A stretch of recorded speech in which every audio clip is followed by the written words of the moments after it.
क्योंकि रीजनिंग सब कर लेंगे, मैथ सब कर लेंगे, हिंदी सब कर लेंगे, परंतु जीएस में जो मार्क्स ज्यादा लेके आएगा वो अपना नाम अगर मेरिट से बाहर होगा तो मेरिट। हेलो दोस्तों, कैसे हैं आप सब। राम जी की पाठशाला में आपका बहुत बहुत स्वागत है। उम्मीद करता हूं आप सब अच्छे होंगे और आपकी तैयारी बहुत ही बढ़िया ढंग से चल रही होगी। दोस्तों, आप सबको पता है कि ये बात सरकार ने भी अपने ऑफिशियल ट्विटर हैंडल पर भी, न्यूज़ में, हर जगह ये बात आ गई है कि जनवरी और फरवरी में आपके फॉर्म्स ऑनलाइन हो जाएंगे यूपी पुलिस कांस्टेबल को लेकर के।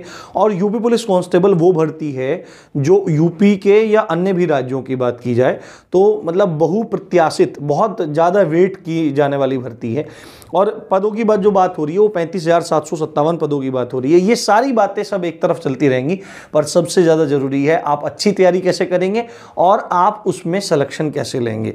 यदि आपकी तैयारी अच्छी है तो आपके लिए एक पद ही काफ़ी है। अगर वो सिंगल भी निकलता है, आपकी तैयारी बेहतर है, और तैयारी बेहतर नहीं है तो 35,757 में भी आपका नाम नहीं होगा।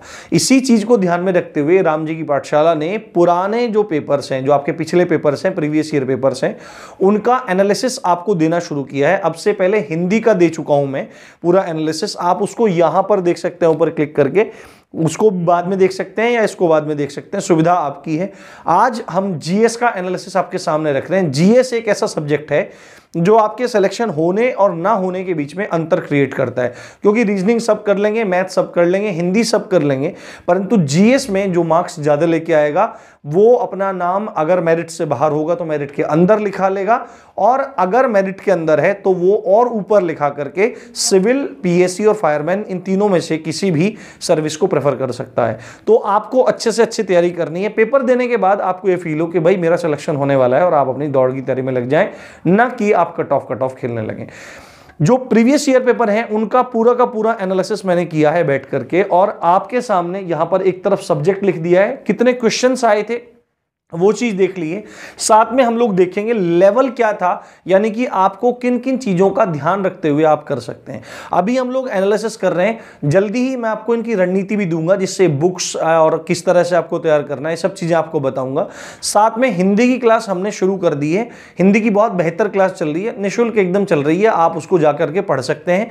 ठीक है, पीडीएफ नोट्स भी आपको जल्दी ही मैं प्रोवाइड कराऊंगा। देखो, पीडीएफ नोट्स का मामला थोड़ा सा अलग है, वो बाद में आपको बताऊंगा, पर आप हिंदी की क्लासेस के प्लेलिस्ट का लिंक यहां देख सकते हैं, उसको भी जाके पढ़ेंगे। छोटी क्लास, क्रिस्प क्लास और बहुत ही बेहतर क्लास आप तक पहुंचेगी। तो बात जब हम जीएस की कर रहे हैं, ध्यान से आप लोग ये वीडियो देखिए। यहां पर मैंने सब्जेक्ट लिख दिए हैं, और सब्जेक्ट में जो जो विभाग हैं, जो जो उसमें आपके आगे विभाग बने हुए हैं, खंड बने हुए हैं, उन खंडों को भी मैं यहां पर एक्सप्लेन करूंगा। खाली ये नहीं बता दूंगा आपको कि भाई विज्ञान से इतने क्वेश्चन है। अगर आपके क्वेश्चन आए हैं तो कितने क्वेश्चन किस सब्जेक्ट से आए हैं ये भी हमको देखना जरूरी है। यहां पर सबसे पहले आपका यूपी जीके लिखा हुआ है, उसके बाद इतिहास है, उसके बाद भूगोल है, उसके बाद यहां पर अर्थव्यवस्था यानी इकोनॉमी, उसके बाद साइंस है, विज्ञान, संविधान, स्टैटिक जीके, करंट अफेयर और कंप्यूटर।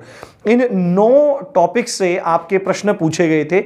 यदि आप देखो जो आपके 50 क्वेश्चन हैं, 150 क्वेश्चंस में आपके 38 क्वेश्चन किसके हैं? आपके 38 क्वेश्चन खाली जीएस से पूछे जा रहे हैं। अब जीएस से क्वेश्चन आपके पूछे जा रहे हैं, इसमें आप देखो यूपी जीके में भी विभाग 2 जगह है। पहला है आपका यूपी जीके का, यूपी का स्टैटिक जीके, जिसमें आपके मेले पूछ लिए गए, त्योहार पूछ लिए गए, कोई शहर के बारे में पूछ लिया गया, किसी संस्थान के बारे में पूछ लिया गया, या कोई और स्टैटिक जीके, जैसे मतलब गन्ना संशोधन पूछ लिया, कोई स्टेडियम पूछ लिया, कोई मूर्ति पूछ लिया, कोई पुस्तकालय पूछ लिया, कोई त्योहार, कोई नृत्य, कोई मेला। यहां से जो क्वेश्चन थे वो आपके 5 से 6 क्वेश्चन थे। 5 से 6 का मार्जिन मैं इसलिए रख रहा हूं यहां पर क्योंकि किसी की शिफ्ट में 5 क्वेश्चन थे, किसी में 6 थे। परंतु जो सबसे ज्यादा शिफ्ट देखने के लिए आई, मतलब जिस शिफ्ट में सबसे ज्यादा क्वेश्चन थे, वो अमूमन 5 क्वेश्चन थे। जहां पर टिक लगा हुआ है आप वहां देखकर समझ सकते हैं, अमूमन एवरेज है ना, वो कितने प्रश्न पूछे गए थे? आपके 5 क्वेश्चन पूछे गए थे। अगर यूपी के करंट से बात करें तो हर शिफ्ट में लगभग 1 प्रश्न आपका पूछा ही जा रहा था। अगर आप एक औसत में बात करें, यूपी जीके औसत में बात करें, तो यूपी जीके से आपके 6 प्रश्न हर पाली में, हर शिफ्ट में पूछे गए थे, जो प्रीवियस ईयर पेपर हुए 2019 में और 2018 में। अगर अब बात करें इतिहास की, इतिहास में मुख्यतः 3 विभाग हैं, जिसमें पहला विभाग आपका प्राचीन भारत है, दूसरा मध्यकालीन भारत है, और तीसरा आपका आधुनिक भारत है।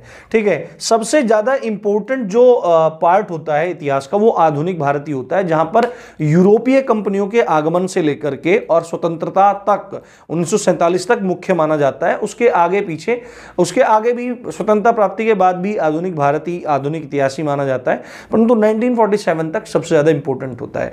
अगर हम बात करें प्राचीन भारत की, तो प्राचीन भारत से किसी की शिफ्ट में कोई भी प्रश्न नहीं पूछा गया था और किसी की शिफ्ट में एक प्रश्न पूछ लिया गया था।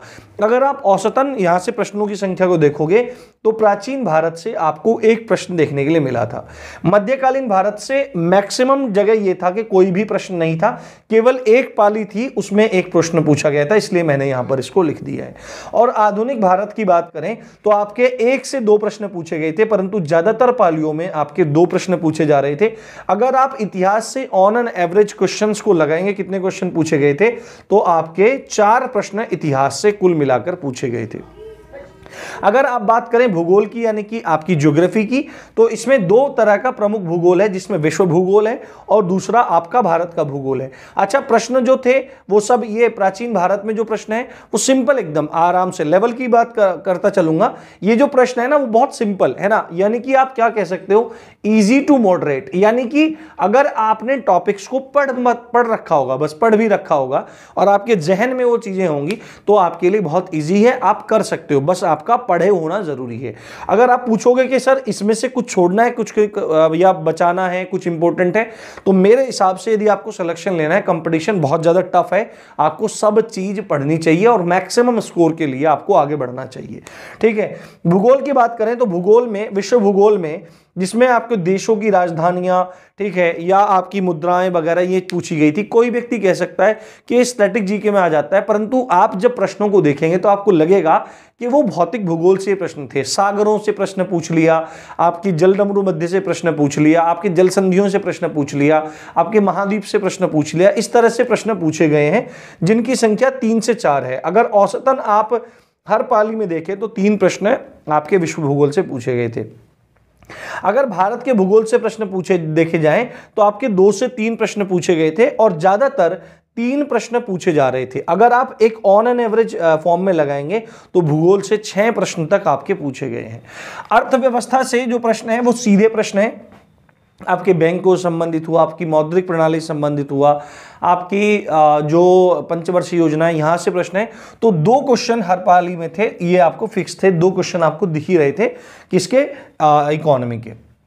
अगर आप बात करें विज्ञान की तो विज्ञान में भौतिक विज्ञान है, रसायन विज्ञान है, जीव विज्ञान है।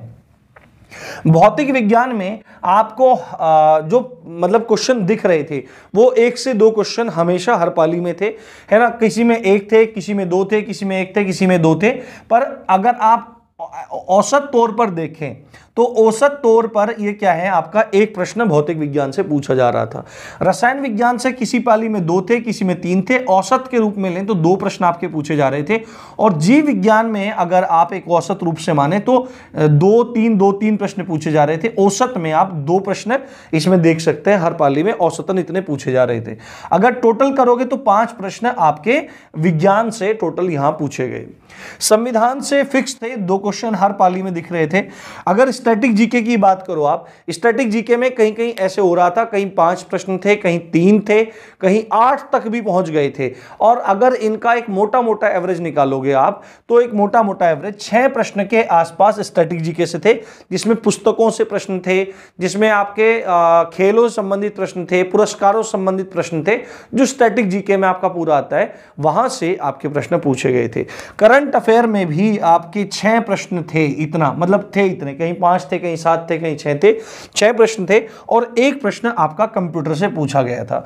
तो अगर आप एक औसतन इन सब का योग करेंगे तो आपके पास 38 के आसपास प्रश्न यहां पर लगभग बन जाएंगे।